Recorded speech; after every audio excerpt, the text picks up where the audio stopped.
Welcome everyone to the deep dive. And hey, a special welcome if you're joining us through F1 blogs. This is the home of the deep dive. That's right. Here's the deal. We take all those sources, you've got articles, research, maybe even your own notes, and we boil them down. We pull out the key bits, the really important nuggets of knowledge. Our mission, basically, give you the shortcut to being properly clued in. Maybe find a few surprising things along the way, keep it interesting. Hopefully entertaining, too. Exactly. And today, wow, we are diving headfirst into, well, a pretty wild race. The British Grand Prix at Silverstone. What a weekend that was. Just brilliant, chaotic, completely surprising. Oh, absolutely. Right. This was a deep dive into a race that just flipped expectations on their head. We're going to unpack, how it was shaped by that really controversial penalty that decided things. Yeah.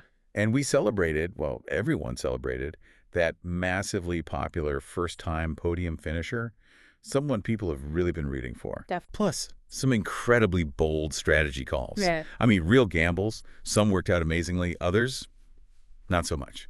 Big backfires. We'll get into all of it using those insights from the F1 blogs content you shared. Perfect. So yeah, if you want to get the real story, the core drama, the big decisions, the personal battles that really define this GP, you are absolutely in the right place. Let's do it. Okay, let's kick off with a battle that was happening on track, but also maybe off it too.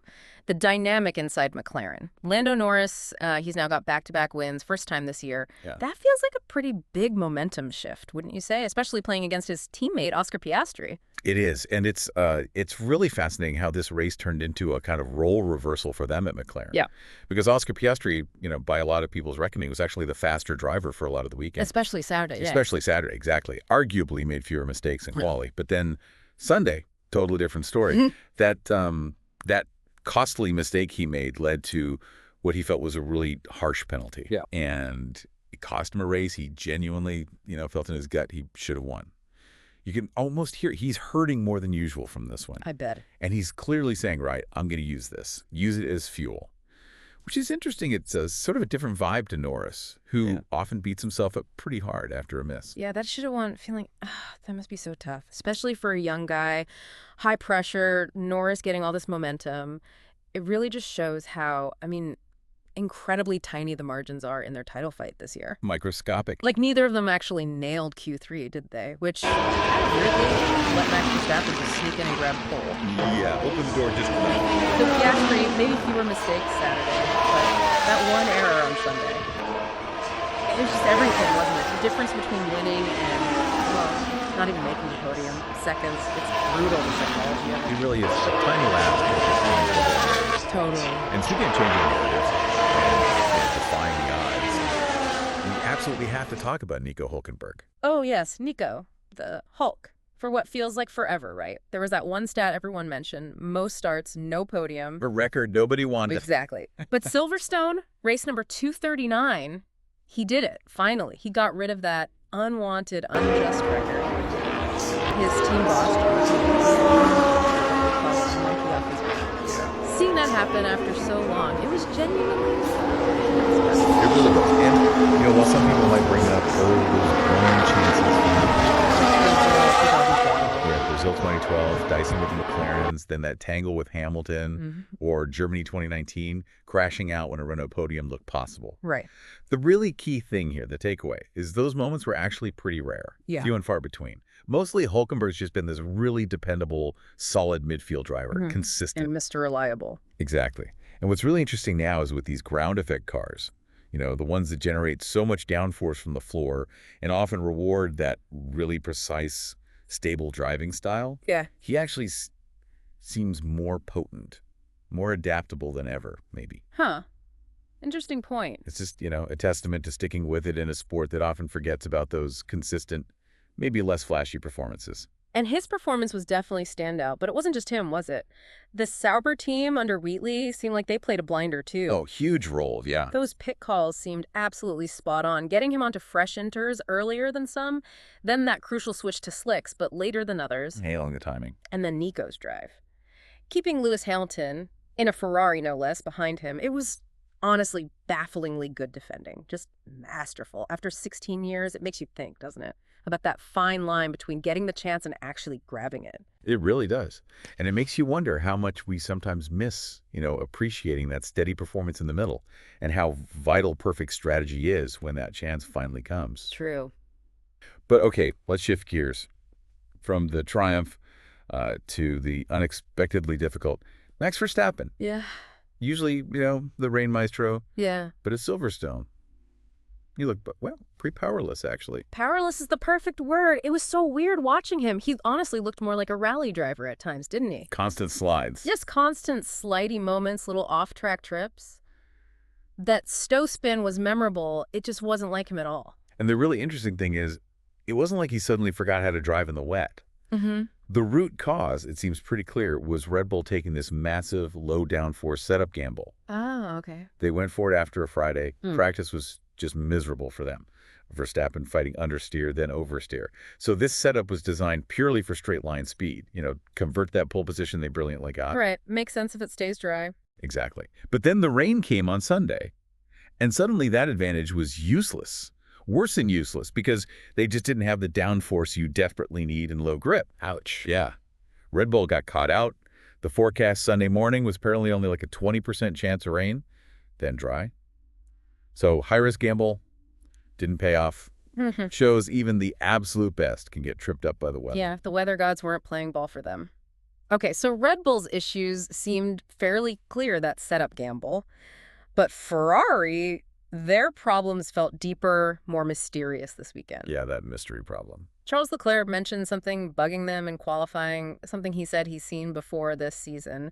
But he didn't want to say more. Seemed like he felt he'd already said too much. He clammed up a bit, yeah. And Fred Vasseur confirmed there was an issue, but also gave zero details. Yeah. So what do we actually think was going on? Well, the crucial thing from what we do know is what it wasn't.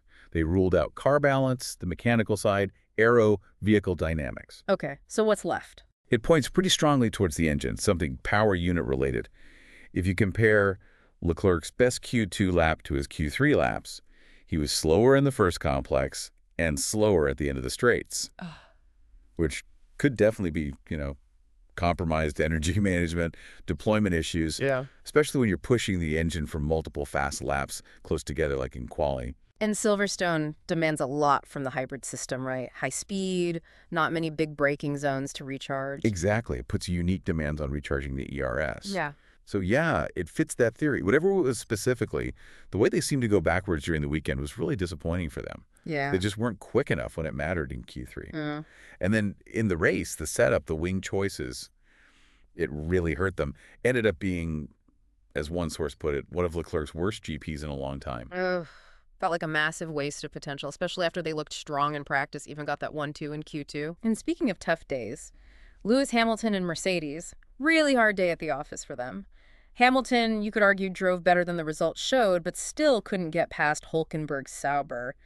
That must have stung at home. Especially at Silverstone, yeah. Partly seemed like the car was just bad in dirty air, but then they compounded it by pitting for slicks, at least a lap too early? Lost even more time sliding around? Yeah, the decision led to a pretty stark stat, actually. First time in 12 years, Hamilton didn't finish on the podium at Silverstone. Wow. 12 years. And Toto Wolff, well, he didn't mince words, did he? Called starting on the hards a terribly wrong, catastrophic decision. And interestingly, he spread the blame pit wall and driver, said the communication was really bad. Ouch. What did Russell say? Russell sort of defended it, saying the hard tire itself wasn't maybe the bad call, but it was a gamble that just got killed by the timing of a virtual safety car. Bad luck then for him. Yeah. Meanwhile, you had Andrea Kimi Antonelli sounding incredibly downbeat. Yeah. Just saying, like, everything is going wrong at the moment, hard to find positives. It paints a picture, doesn't it? A team searching for answers and a young driver feeling that pressure. It really does. Okay, from one team with mixed fortunes to another, Alpine, Pierre Gasly. Man, he continues to be this grand overachiever, doesn't he? He really does. Qualifying 10th, finishing 6th. On a track where Alpine basically expected to be out in Q1 with both cars, he had to dig incredibly deep for that one. Absolutely stellar drive from him. But his teammate, Franco Colapinto, oh dear, just an absolute nightmare weekend, start to finish. What happened there? He was just nowhere on pace, first off. And then technically didn't even officially start the race because he lost drive when pitting at the end of the formation lap. Oh, wow. And that pit lane start was already, because he messed up qualifying spun and crashed in Q1, avoidable really. Oh. And that issue rejoining from the pit stop might have been self-inflicted too. Looked a lot like a clutch engagement problem he's had before. Oh, no. Yeah.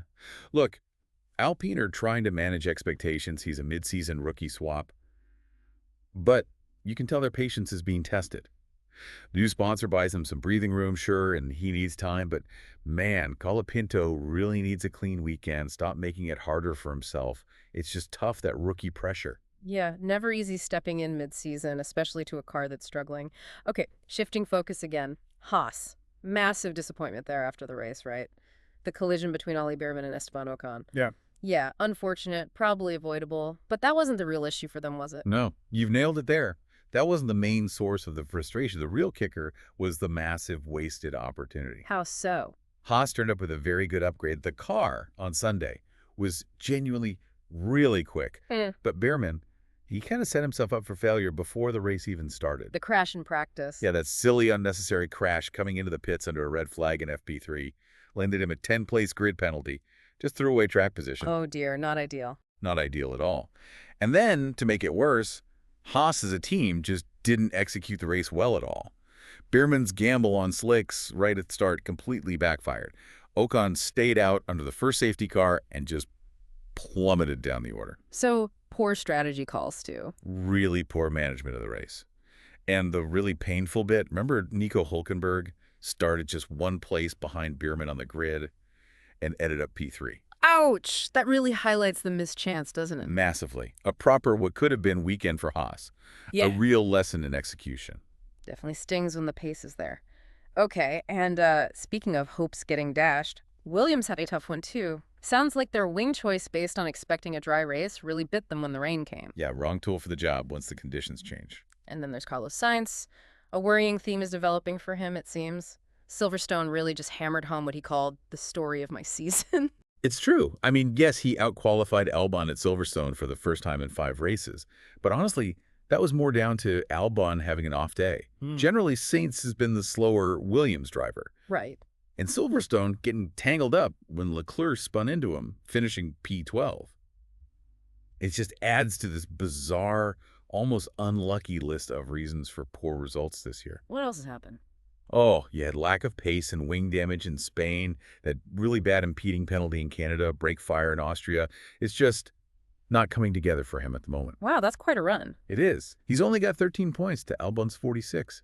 And look, it's not all his fault, but the sheer accumulation of these things. He looks and sounds so downbeat most weekends. It's kind of cruel. Shows how even experienced guys can get stuck in these cycles. Yeah, you can really feel that frustration building. And that kind of raw emotion, that brings us neatly to another driver who was definitely not hiding his feelings about team strategy. Fernando Alonso. Yes, Fernando. That radio message, crazy how you never get it right with me. Clearly questioning Aston Martin's calls. He certainly was. You could tell he was properly frustrated. He wanted to pit early for slicks like his teammate Stroll did, thought he could gain track position and, unlike Stroll maybe, hold on to it. Okay. And he was also annoyed about stopping too early for used mediums later on.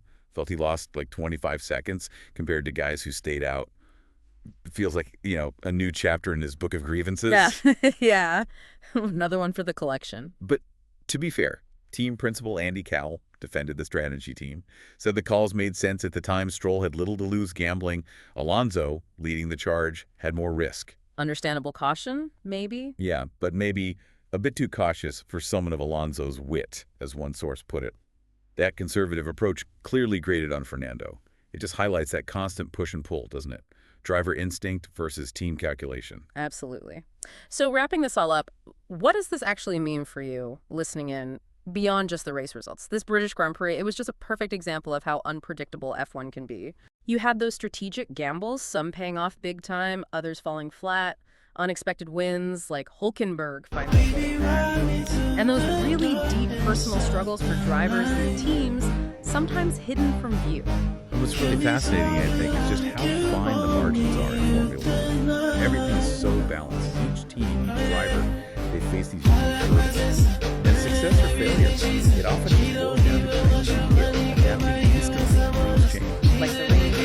Exactly. Or just plain bad luck sometimes.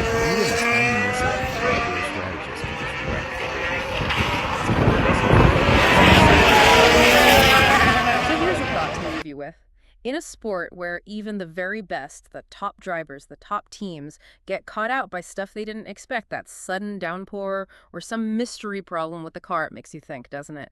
How much of success is down to pure hard preparation, and how much is just that ability to